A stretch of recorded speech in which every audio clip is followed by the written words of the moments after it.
Thank you for tuning in to the Postmodern Realities podcast, brought to you by the Christian Research Institute and the Christian Research Journal. I'm Melanie Cogdill, managing editor of the Christian Research Journal. It's July 2025, and you're listening to episode 453, which is a spoiler-filled conversation about the film Jurassic World Rebirth, now in theaters. Today's guest is Cole Burgett.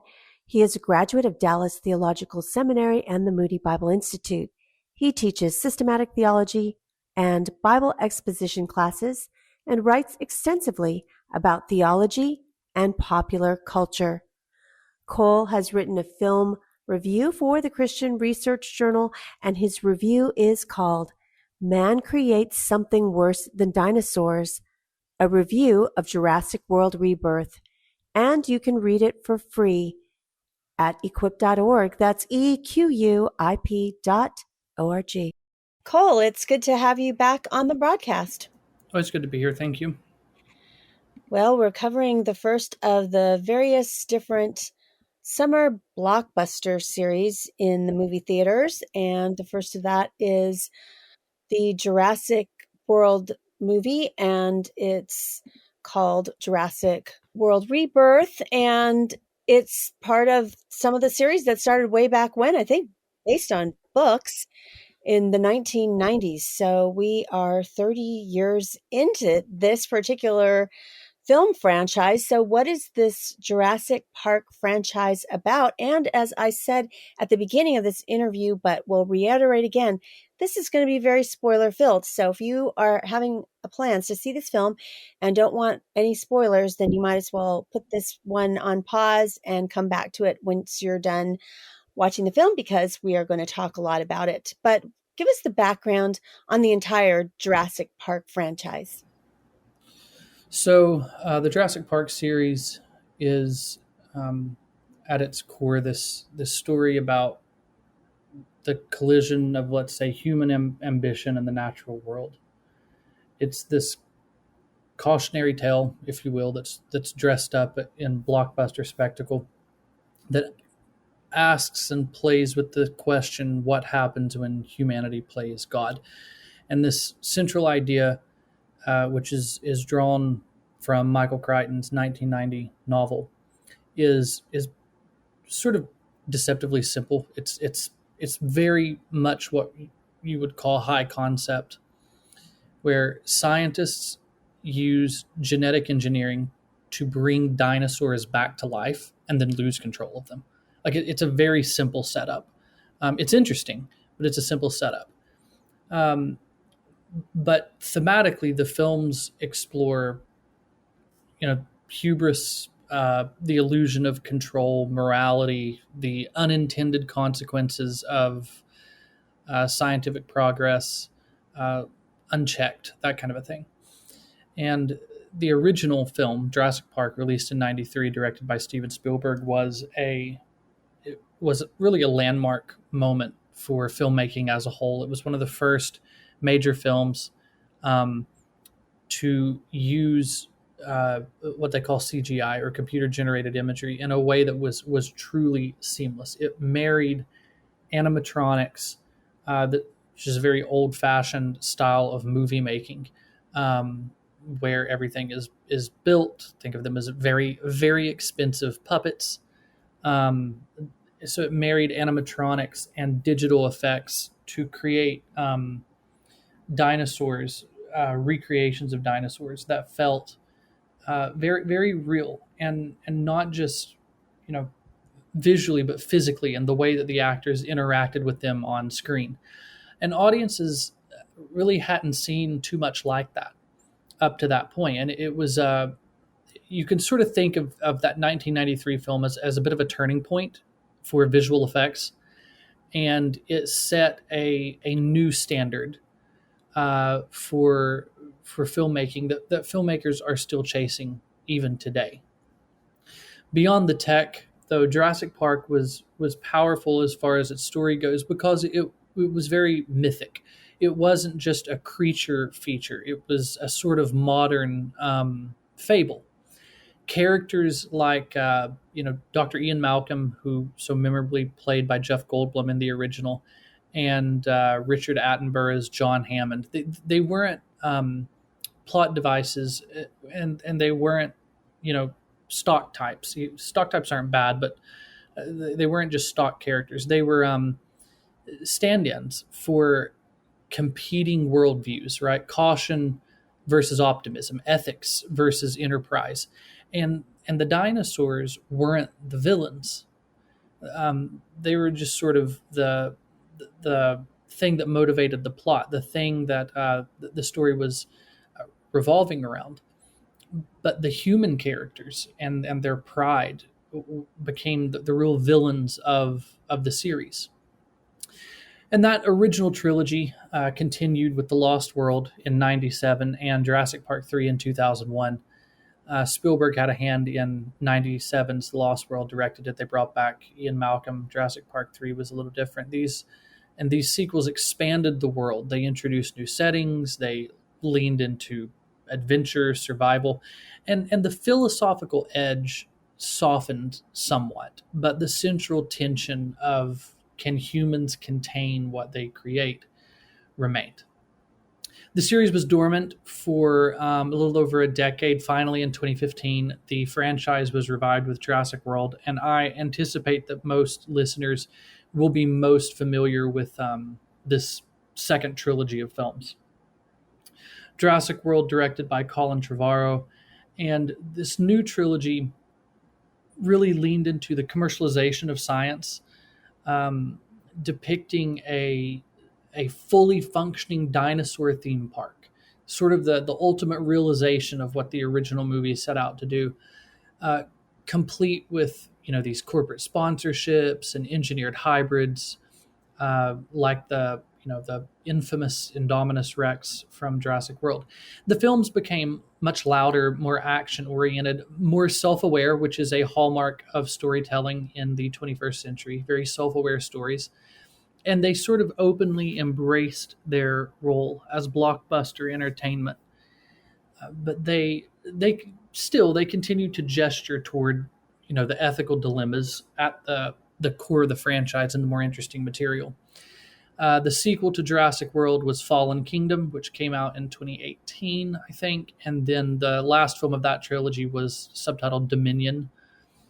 Both of those films escalated those themes, and it all sort of culminated in a world where dinosaurs now roamed freely alongside humanity. They were brought back and reintroduced into the world's ecosystem.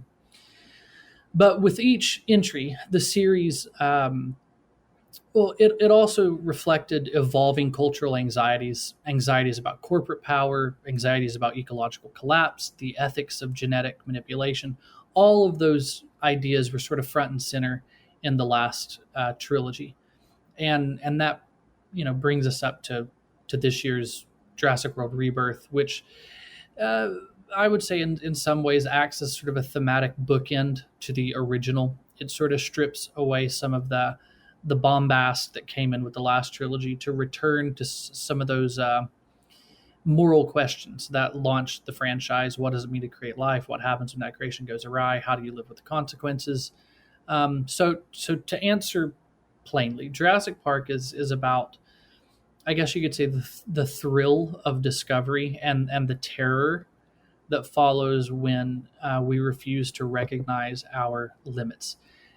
It's a story that keeps evolving, but it always sort of comes back to the same idea, that nature, in a sense, is not humanity's to command. And when humanity tries to do that, the results are rarely what they expect, and it often goes out of their control. So that's just a look at what the Jurassic Park series is about. Before I get into more questions about the series and this film, I'm sure a lot of our listeners are wondering, this has a PG-13 rating. So can Christians comfortably watch this film, and could they say take their teenagers or middle school kids to see this? Yeah, I mean, I think Christians can comfortably watch the new film, but thoughtfully. I, you know, when I get back to the school that I teach at during the school year, of all the films that will come out this summer, Fantastic Four, Superman, Jurassic World, Rebirth, this will be the film the kids come in talking about. So I think and we're talking, ninth, 10th, 11th, 12th grade students, high schoolers. So it's, yeah, I think they will be able to see it. There's no overt content that I think would disqualify it in terms of language or sexuality. It's violent, yes, but there's a context, right? In a way that serves as a cautionary message. The horror elements are real, and some of the imagery is unsettling, which has been true of this entire series from 1993 on. But the film never feels particularly gratuitous. In fact, it's sort of morally serious in a way that some blockbusters just aren't. So I would say for Christians, they can comfortably watch the new film. It's an opportunity to think about, for the cultural apologists, talk about these different themes of creation, the dangers of technological pride, that sort of a thing. And it seems to me it would really appeal to, I did see the film in the theater, and there were a lot of younger kids, middle school and high school there. So it seems, it's the summer, so they were there at a matinee, but it seems to me that it would appeal to kids, even despite the fact that it's not like a high tech type of or superhero kind of film. So the plan is this summer we'll look at a few of these blockbusters, Superman, Fantastic Four, the other big ones that are coming out.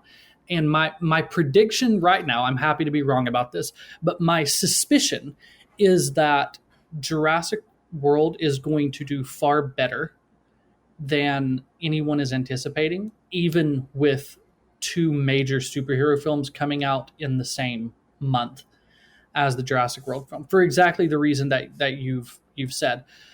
Dinosaurs sell. Dinosaurs attract people for whatever reason, especially younger audiences, more so than Superman, more so than Fantastic Four. This movie is going to hold its own at the box office.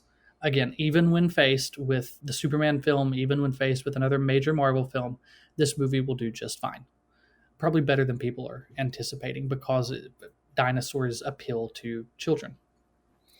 So, just to talk a little bit more about the franchise itself, it's one of the major franchises going on right now, and our listeners will have heard our recap of the Mission Impossible end to that franchise. And so the movies are pretty much, really solid at the box office in terms of what is expected. And as a matter of fact, I think that Jurassic World came in quite a bit. I don't know if it was higher than they thought it was, but it's already, as of our recording, made more than $300 million at the worldwide box office, and about 150 million of that, half of that in the United States. So it is something that is quite popular, I think, in terms of a box office hit when people are going to the movies less and less. And it's obviously, this is the seventh film, so it's not as many as Marvel or the James Bond films going back many decades. But what about this particular theme and this series do you think endures, that audiences are attracted to it? Yeah, I think just talking numbers very quickly, the new film, all of the projections I saw, everybody expected to do pretty well, but it outperformed expectations by about $50 million just on opening weekend. So after the first few days, you started to see all of the projection outlets adjusting their numbers to be higher. And ultimately it did, just across, 4th of July weekend. I think it was like the best 4th of July weekend run in 5 years or something like that at the box office. So it outperformed to the tune of $50 million, which is nothing to laugh at. The Jurassic Park series, it's one of those rare cinematic ecosystems that just keeps on thriving no matter what critics say. The last film, Dominion, is a perfect example. We were sort of talking about this before this podcast. It was widely panned for its, this very bloated plot, It has a ton of main characters, something in the ballpark of, I think, 6 main characters that the movie sort of has to follow and give screen time to. It has incredibly uneven pacing, and yet it pulled in $1 billion globally. Um, when the question is, why do these films endure?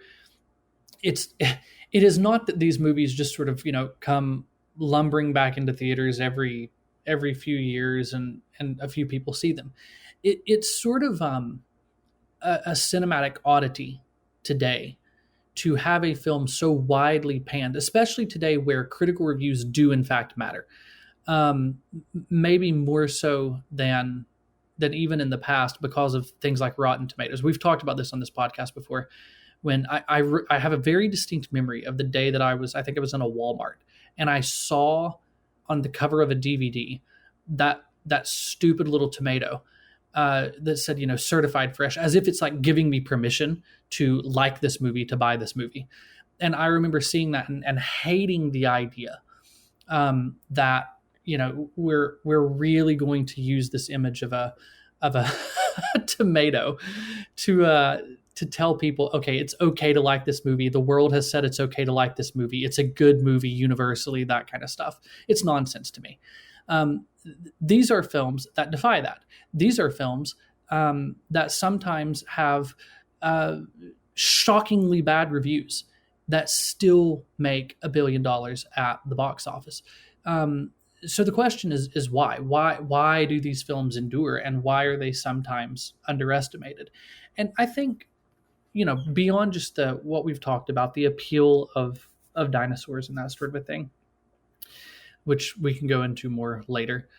But beyond that, I think the core idea still works. The premise is incredibly clean and universal. Humans bring back dinosaurs, and it goes really, really wrong. It's a concept that really doesn't need much explaining, but it resonates across cultures, across generations. If the story changes, even if the story changes, the foundation holds.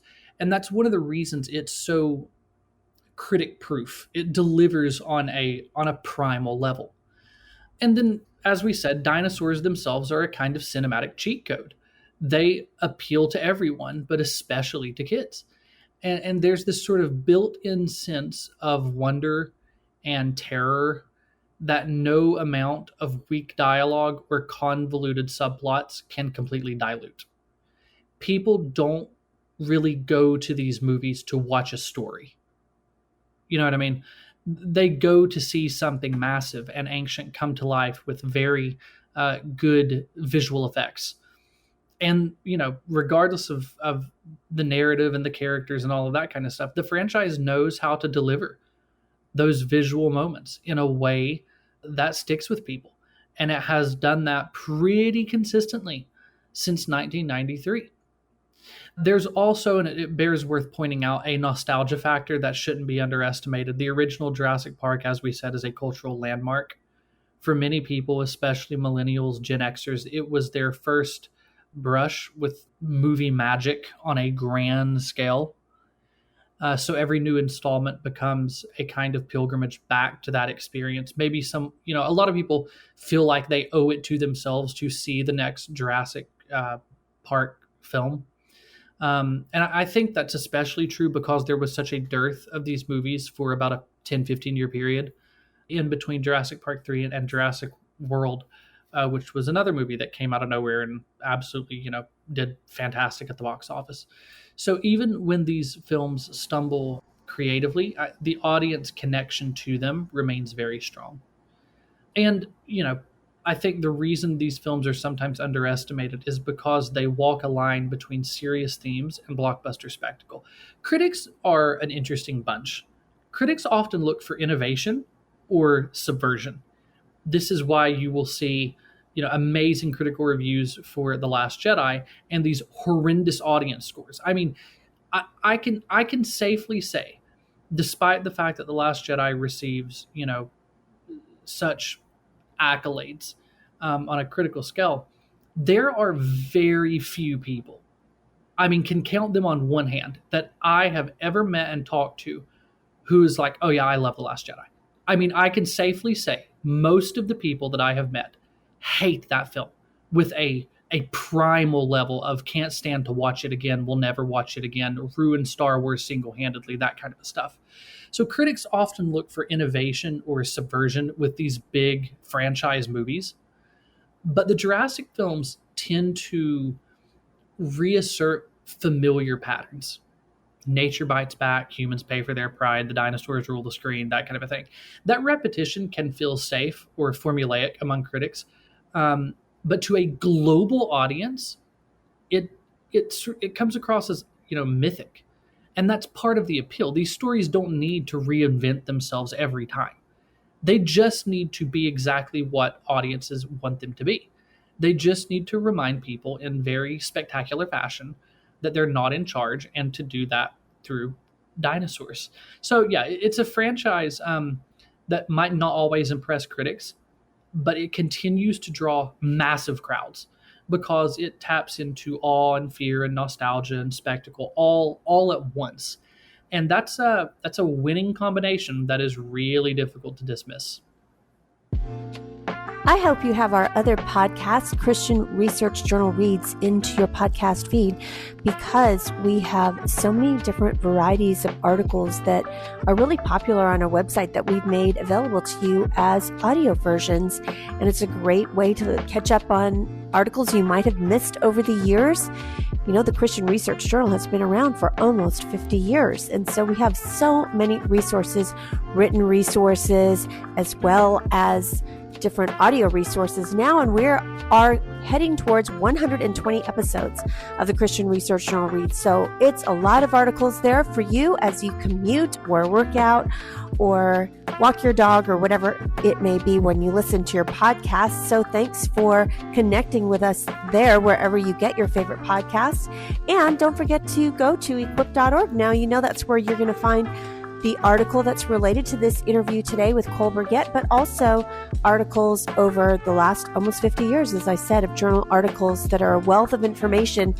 And the really cool thing about our website is CRI is not under a paywall. It is completely free. And we used to be a paid subscription.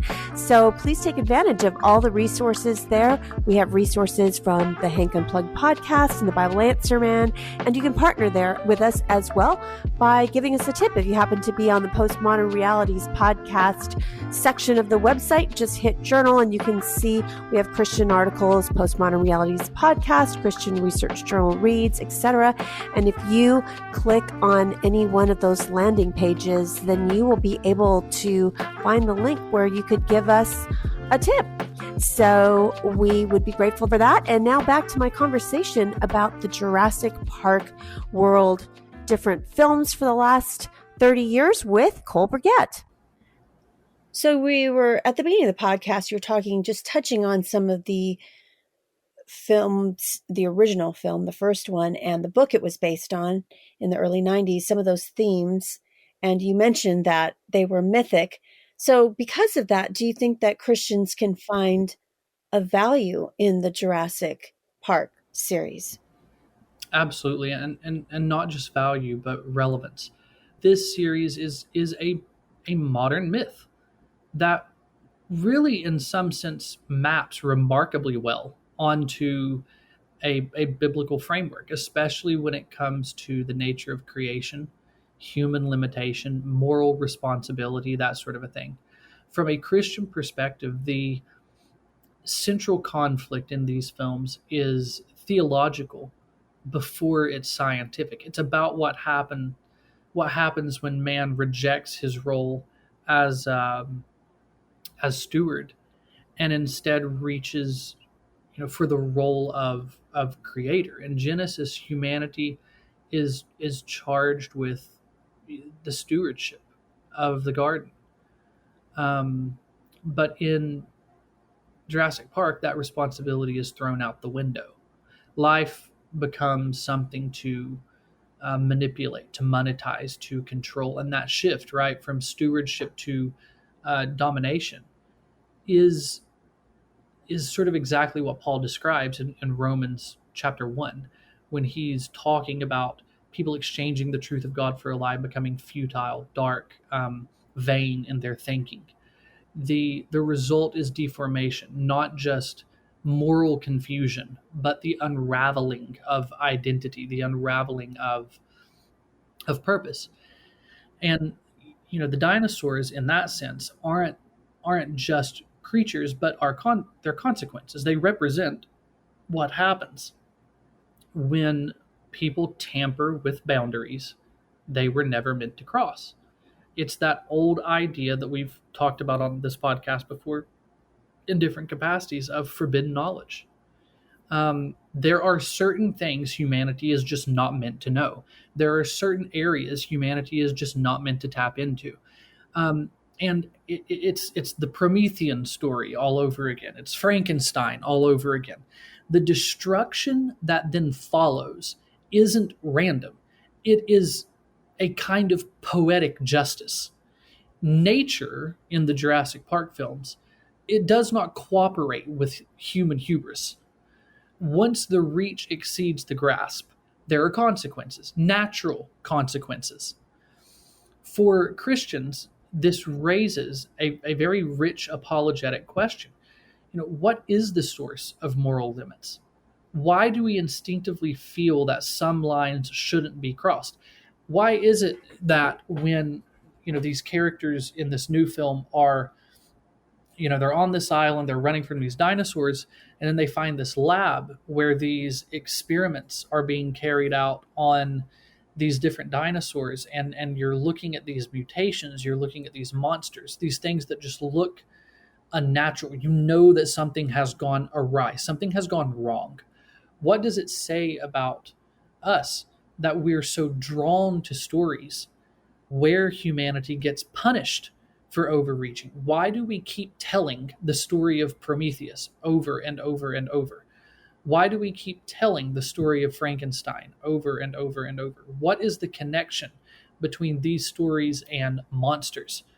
Whether those monsters are the D-Rex in this new film, this hybrid genetic mutation gone awry, or whether it's just a good old-fashioned T-Rex in the original Jurassic Park. What is the connection there between the monstrous and these kinds of stories? These are questions that naturally lead into conversations about creation, fall, redemption, the biblical arc, not Noah's Ark, but the arc of the biblical story. So while Jurassic Park may not be an overtly Christian story, it operates within a moral framework that resonates with Christian theology. It's just an example of a major franchise that entertains while also inviting serious reflection about what it means to be human in a world that we didn't make. And I think that's also part of its appeal. To go back to that question, part of the appeal is it's not just mythic in terms of iconography, because you don't really have a ton of archetypes in these movies. You can argue that there's some sense of an archetype that has been created for a Jurassic Park hero, but by and large, the story itself is mythic. It is not just using familiar characters and icons. It is in fact telling a story that reinforces mythic themes that we have seen for thousands and thousands of years. So we talked a little bit earlier, you thought that this movie would be popular with kids. And I did say, we're briefly prepping before we started this podcast, that I felt like this had some of the similar beats as the very first film, where children are in danger from these monsters, these dinosaurs, and it is, rated PG-13. There's like no nudity or anything like that. It's kind of like the horror jump scare moments. But is this okay? You thought it would be okay for middle school and high schoolers to watch. What should there anything else that Christian parents know about this kind of a horror theme where they're confronted with these very terrifying, I think they were like hybrid dinosaurs? Yeah, it depends on the child. The first film in particular is intense. I wouldn't say that it's gory, but it is suspenseful and psychologically frightening at times. And the imagery really, really sticks with you. Children being hunted, people being eaten, that kind of a thing. In that respect, while the series is rated PG-13, that rating really does cover a lot of ground. I'd say it's not appropriate for younger kids. Having said that, though, I do have a very young niece and nephew, and the nephew is all about dinos right now. That's sort of his thing. And every chance he gets, if the YouTube is on the TV, if a clip from Jurassic World Rebirth pops up, he's all about that, and he's 3 years old, and he's just drawn to that.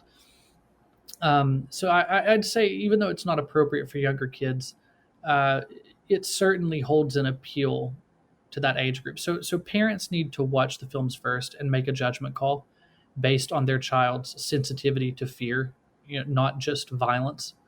So thematically, the movies raise valuable questions, but they are wrapped in genuine peril. So discernment is key when watching these films.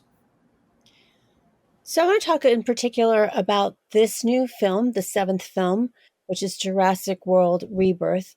How is it different than the other stories, all the 6 films before them, maybe some of the more recent ones? And who are the major characters in this particular film?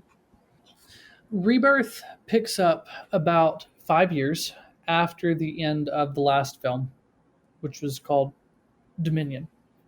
At the end of Dominion, we were left with this fairly large and chaotic setup.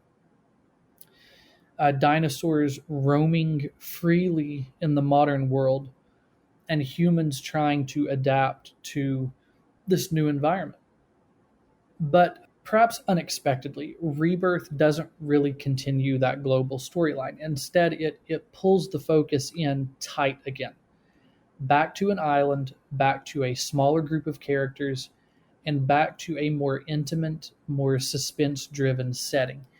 And in a lot of ways, I see a lot of stuff online calling it a soft reboot or something like that. I think it's worth pointing out that the writer of the film, David Coe, has made it a point to say that this is not a reboot, that he doesn't really like reboots. He doesn't like when films pretend as though that what happened previously never happened. So you'll find in the first 30 minutes of this movie a lot of, it's very talky. It's surprisingly talky, and it's very character heavy, which is a bit of a departure from the last 3 movies. But the first 30 minutes of this movie does a lot of ground covering in terms of explaining why what is happening is happening.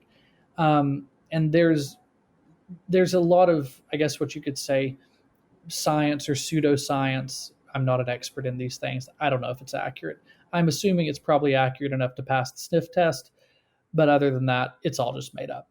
But the idea is that the climate of the world today has changed so much since the time that dinosaurs were around, that the dinosaurs that are now in the world are now dying off. They cannot adapt to the climate. And so in order to sort of save them, those that can be rescued and have been taken to this island or chain of islands near the equator, because the climate there is very similar to what it used to be. And the story proper centers on this character, Zora Bennett, played by Scarlett Johansson. And she's a covert ops specialist who has been hired by a biotech firm to retrieve genetic samples from the last surviving specimens of 3 major dinosaur species. And again, this is where there's a lot of, technobabble thrown in there, explaining that, the larger these dinosaurs are, something about the more intense they're bigger samples for their hearts. They're basically trying to cure heart disease. They think that if you can get some samples from these 3 huge dinosaurs, because of their size, the way that their bodies regulate their hearts, or heart regulates their bodies, whatever, there's something to that. There's something beneficial in the realm of medicine there. And so that she's basically this person who is hired by this firm that's, got this idea of trying to find a cure for heart disease, to go to this island and retrieve these samples from these dinosaurs. So it's sort of it's a bit of an involved setup, if you will. Now, the island she's sent to was once part of InGen's network of research facilities. So if you remember the first films, the early films, InGen was John Hammond's company that was responsible for the first park, that was responsible for first bringing the dinosaurs back by using the DNA extracted from this mosquito that was found encased in amber. And these labs that they're finding on this island are kind of like these off the books labs that were supposedly abandoned after the events of the earlier films. And what they end up finding on this island isn't just surviving dinosaurs. They also find the remnants of these past experiments, creatures that aren't just clone dinosaurs, but twisted genetic hybrids that had been left to evolve in isolation. So we're talking about things like, the new face of this movie, the Distortus Rex, this what they call the D-Rex, this 6-limbed, highly unstable giant predator, and these winged creatures called mutodons. These aren't natural dinosaurs. They're the results of forgotten, buried experiments, and they've been adapting to this climate that they're in. So there's also a human element to the story besides, the shady corporate dinosaur drama. Zora's team ends up rescuing this family that gets stranded near the island, adding this emotional through line and a bit of grounded tension. So the film becomes this blend of survival horror, ethical reckoning, and creature feature chaos, but told on a smaller, more focused scale than the last few installments. So while it's technically part of the 2015, expanded, updated continuity, Rebirth feels a bit like a spiritual successor to Jurassic Park. It's a bit of a return to the tone of that original film, with maybe a bit more of a horror edge, a bit more cynicism to it. So that's what's going on in this new film. You said that it's not a throwback or it's not like a reboot, but to me, Rebirth had this kind of vibe of Indiana Jones a little bit. How does this particular film balance, like, the OG that you were talking about, the first movie, the feel of that, but maybe just something for more modern audiences 30 years down the line from when the series started? Yeah, it's not, like we said, not so much a reboot as it is a spiritual successor, a kind of throwback, if you will, to the original. And it really does walk a kind of tightrope between nostalgia and then reinvention. It brings back the tone and structure of the original Jurassic Park, this remote location, small group of people, dinosaurs reasserting themselves, but it doesn't really rehash what we've seen before so much as it uses the original film's DNA and then, fittingly mutates it, given the subject matter. You noted that it sort of almost has an Indiana Jones feel to it. I think this is actually something I commented to one of my friends who saw the film. We were talking about it after we both saw it. And I said one of the things I liked about it is that it has this classic adventure movie feel to it. Instead of going bigger, like for example, with Dominion, that's a very strange movie. It has almost like spy movie elements in it. And it sort of is about a lot of these characters just running around this corporate lab with a lot of sort of almost like just, I go to the word corporate, but that's the idea. There's sort of like this business tone to it. You've got Goldblum and Sam Neill and Laura Dern, and they're sort of engaged in this corporate cloak and dagger type thing. It was sort of an odd movie, and this film doesn't go in that direction. Rebirth goes towards something more classic, towards something more adventuresome, and you get a sense of Jaws. You get a sense of the African Queen. You get a sense of these classic jungle adventure movies. And I for one like that because I'm a sucker for that kind of thing. If you show me give me a bunch of people wandering around a jungle and I'm there. And this movie certainly has that. I think one of the ways that Rebirth pulls off that balancing what we've seen before and then doing something different is by scaling down. You get this globe-trotting chaos with Dominion and the Jurassic World films. But this film feels very grounded. There's no sprawling international storylines or, multiple 6 different characters you're trying to keep up with at one point in time. There's a very small core group of characters who are mostly together.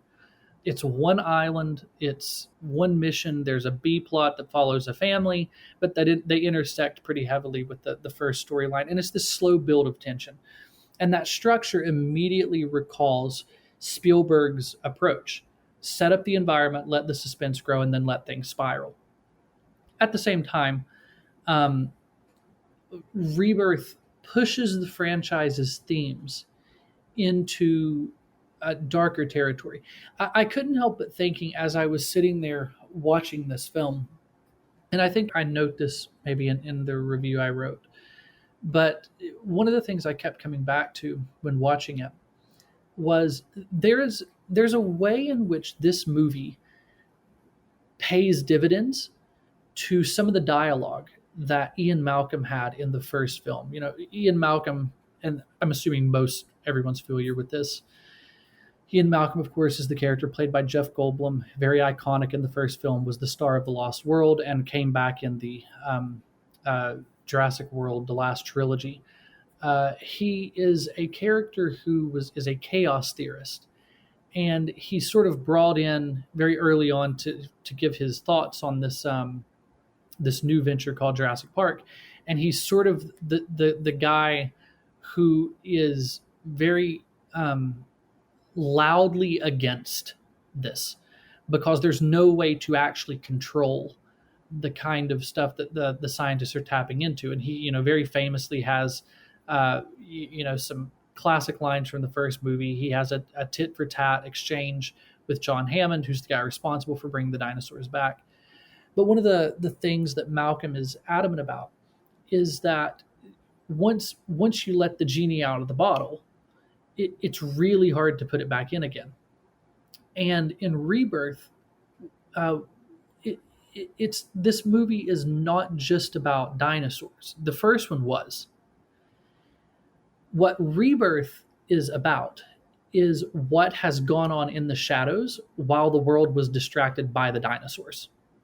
And it's very cynical in that way. But again, I think it pays dividends on what Malcolm was warning about in that first film, where, of course there would be people who would come along who would never be content with just having a dinosaur or playing around with dinosaurs or something like that. And you started to see seeds of this back in Jurassic World, right? When they began doing like dinosaur hybrids for the sake of trying to make more money. But here in this one, what you see are these creatures that aren't majestic. They're wrong. They're these failed experiments, which means that the moral and philosophical weight of the story is heavier than it's been in a hot minute. It's no longer a question of should we bring dinosaurs back. It's what have we made in the process, and what does that say about us? So we've sort of gone beyond the idea of just fooling around with dinosaurs, even though there are plenty of dinosaurs in this film and they all, have moments to shine. The third act of this movie is really about what has gone on in the background. What have these people been doing in trying to screw around with dinosaur DNA to build something new, and it blowing up in their face and them having created monsters in the process? Visually and tonally, this film leans into a more horror-inflected style.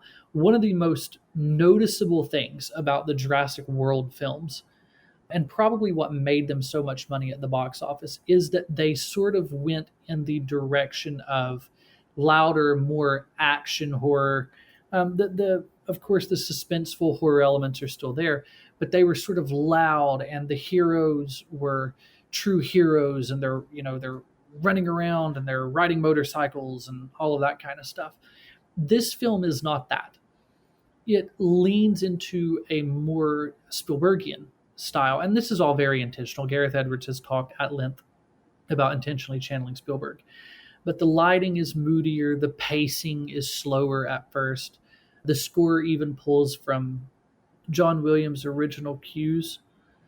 So it sort of honors the original film without mimicking it. There's no Alan Grant, there's no Ellie Sattler, but there is a sense of moral consequence that puts the franchise, I think, what many people would call back into its proper thematic lane.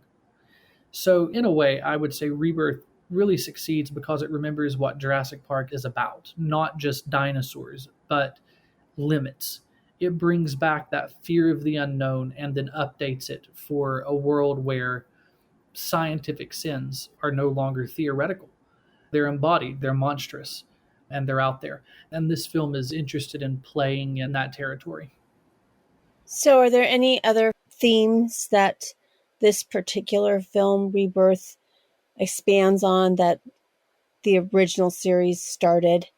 Kind of, it to me, it got rid of a lot of the plot points that seemed really convoluted about the different corporations that were trying to open the theme park, because it's no longer about a theme park in this final film.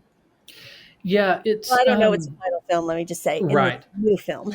Yeah, it's sort of a perfect jumping on point for anybody who has, missed the series or hasn't really watched the series at that point. You could watch this movie and still get the themes of the original. But if you are someone who has watched these movies all the way through, in a sense, I think, and I may have said this at the beginning, it feels a bit like a culmination. At least it did to me. It felt a bit like a culmination rather than just another entry in the series, right? In the original Jurassic Park, like we said, Malcolm functioned as this moral compass, this prophet in the wilderness, if you will. He's the one warning that life finds a way, you can't control nature, and that just because you can do something doesn't mean you should. And for the most part, the first film validated that perspective. Things fall apart, we're left with the impression that human arrogance had limits, and that those limits would be enforced by reality itself. But the sequels didn't always know what to do with that idea. They repeated the pattern, more dinosaurs, more chaos, but the philosophical weight got diluted under the spectacle. Then Rebirth comes along and says, okay, what if we took Malcolm seriously? What if we really followed his warnings to the end? What if we saw not just the collapse of a park, but the collapse of the idea that humans could ever master what they create at all? In Rebirth, we see that unchecked ambition running quite literally. The creatures aren't just dinosaurs anymore. Like we said, they're hybrids, evolutionary mistakes, designed in labs, abandoned when they prove too unstable or unprofitable. They're not wonders of science. And that's sort of the theological turn the film takes. It's not just about failure of control. It's about the deformation, the monsters that are created when creation is severed from its purpose. In a sense, Malcolm's warnings in that original film have metastasized. The moral decay that began with cloning dinosaurs has deepened into something much darker, tampering not just with life, but with what life is for. In Rebirth, it's not just that man is playing God. It's that man has forgotten what God even is, forgotten the creator, and therefore lost the meaning of creation. So when I say Rebirth is sort of a culmination of these ideas, these, the series themes, I mean, it shows us what happens when a civilization keeps ignoring the moral warnings and pushes forward anyway. The monsters in the film are terrifying, not just because of their teeth, but because they are reflections of human ambition, recklessness, the refusal to submit to limits. In a sense, they're a kind of physical embodiment of futile thinking, as Paul puts it in Romans. They are what progress looks like when it loses its moral anchor.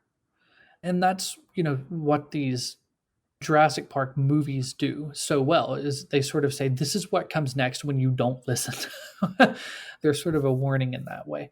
So I very comfortably would be fine with saying, the Jurassic Park series lasted for 6 films. The 7th film is a little epilogue that shows us what happens after the last movie. Though I think that the truth is these movies make so much money, there's not going to be an end in sight for a while. So we'll just have to wait for the next one to see where the story goes. Well, finally, a fun question that I have for Cole is, after this discussion about all the different Jurassic Park movies from the last 30 years, this is the 7th one. Which is your favorite, if you had a favorite? Or you wouldn't mind watching again, I guess I could say. Yeah, it's a toss-up between the first one and The Lost World. I really like that original. Jurassic Park and The Lost World. I like both of those. Well, thanks, Cole, for being a guest on the Postmodern Realities podcast, and we'll see you soon for the next blockbuster. Always a pleasure. Thank you. You've been listening to episode 453 of the Postmodern Realities podcast from the Christian Research Journal. Today's guest was Cole Burgett. He has written a film review for the Christian Research Journal, and his review is called Man Creates Something Worse Than Dinosaurs, a review of Jurassic World Rebirth. You can read it for free at equip.org. You won't want to miss out on subscribing to the other podcasts from the Christian Research Institute. We have the Bible Answer Man podcast, which is published Monday through Friday with the best of the week on Saturday. It's hosted by CRI President Hank Hanegraaff and is available wherever you get your favorite podcasts. In addition, Hank has a podcast called Hank Unplugged. Hank takes you out of the studio and into his study to engage in free-flowing, essential Christian conversations on critical issues with some of the most interesting, informative, and inspirational people on the planet. And you won't want to miss out on the brand new podcast from the Christian Research Journal. Christian Research Journal Reads presents audio versions of Christian Research Journal articles. It was a print incarnation of almost 45 years. It's now on the web, as you know, with new articles every single week. So you won't want to miss these audio articles of some of our most popular and most accessed articles on our website, equip.org.